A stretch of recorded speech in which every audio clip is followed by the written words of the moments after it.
Hey, so I thought I'd take a second to just do a quick little update. Obviously, you can tell by the voice, still a lot of inflammation in my vocal cords. I actually was doing very well. My voice was so close to normal that I would get emotional when I talked. And then I got a bizarre infection. I had to go on antibiotics for like a month. When you're on antibiotics, you can't be on methotrexate, which is one of the medications for relapsing polychondritis, which again, very, very rare autoimmune disease. My body attacks its own cartilage. For me, it tends to be the cartilage between my ribs, cartilage around my vocal cords, cartilage in my ears, cartilage in my nose.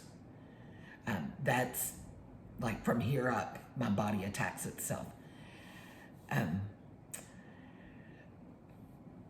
Methotrexate can sometimes take up to 12 weeks to get a full effect of. I was on 30 milligrams a day of prednisone, which is horrible for the body, and it wreaks havoc on a diabetic's blood sugar. So I went from one small 24-hour insulin injection in the morning to just corrective insulin all day long.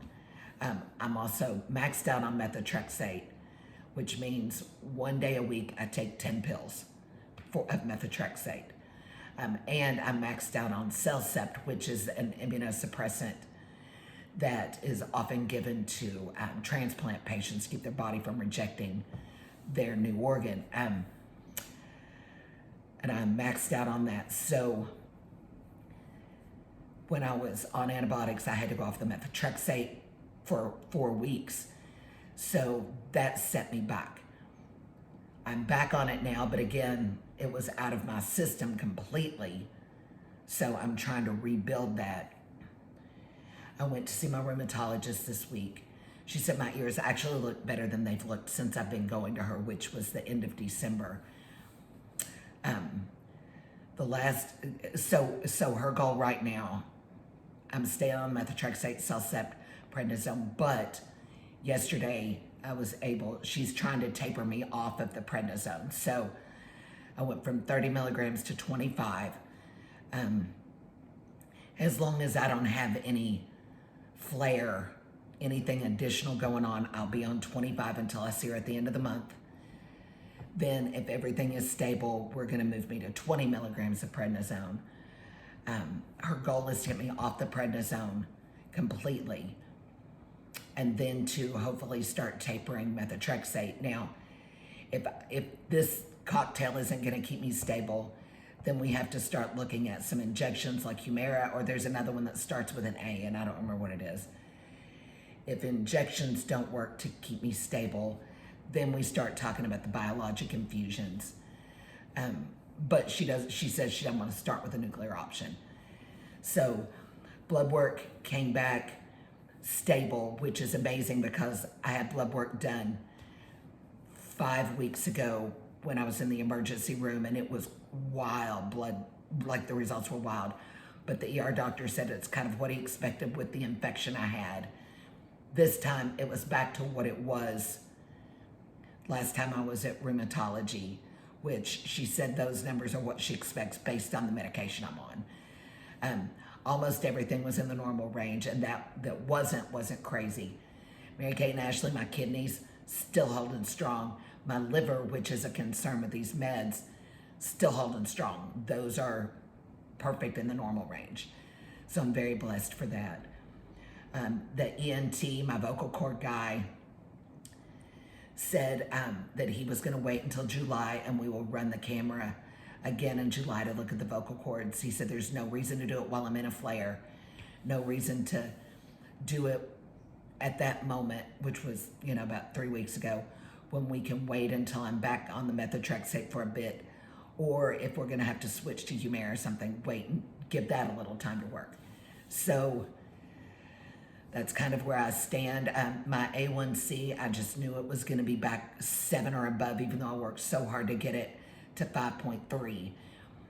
I just knew it was going to be crazy because it's been running high because of the Cellcept and prednisone. And no, I don't eat anything I want. Like I just don't. I really do try to do everything right. I just do try. but it was 6.2, which is still higher than I want, but it's better than I expected, and my endocrinologist was good with that, so I'll take that for a win. But I go back. I'm hoping being back on the methotrexate, my voice is gonna come back to itself. I'm just praying that this will clear out before even more damage is done. It's completely reshaped my face. You know, I spent 52 years looking one way, and now suddenly I don't look like that person anymore. You know, there's a lot of inflammation through here, a lot of inflammation through here. My nose is reshaped. My ears are reshaped. But at least at last check, my heart and my trachea were okay. And my liver and my kidneys are okay. So, taking that for a win, but I still want to be off of as many of these meds as possible. Not just for my blood sugar, but for the damage it does to other parts of my body and the increased risk of cancer. So I have been contacted, you know, by a couple of people who have seen my story and who have recently been diagnosed with this. And, you know, I say, every time I go to a doctor, it seems like multiple doctors come in because this is so rare, there's a chance they will never see it again. So my thought is, if, you know, another ENT is in the room when I'm being examined, one that is not my doctor, who's never seen this, come in and observe. Because if somebody else can be helped by what I'm dealing with, then God bless it, let it happen. You know, because it's a miserable thing and I know people have it far worse than I do. I know this. But it's still pretty miserable. But so far, still holding strong. So I appreciate every single prayer that's passed along to me. I know the power of prayer, so I appreciate it all. And right now, just my prayer is that we figure out what is triggering this constantly so that we can address that issue and maybe put this behind me. I know autoimmune, they say you're going to deal with it the rest of your life. But if we can figure out what's triggering it, maybe regulating my immune system would be much easier. Anyway, get up and shake and shimmy every single day. Dancing is good for your mental and physical health. Can help modulate your immune system. Get up and do it. I do it daily, whether I feel like it or not. Have a great day.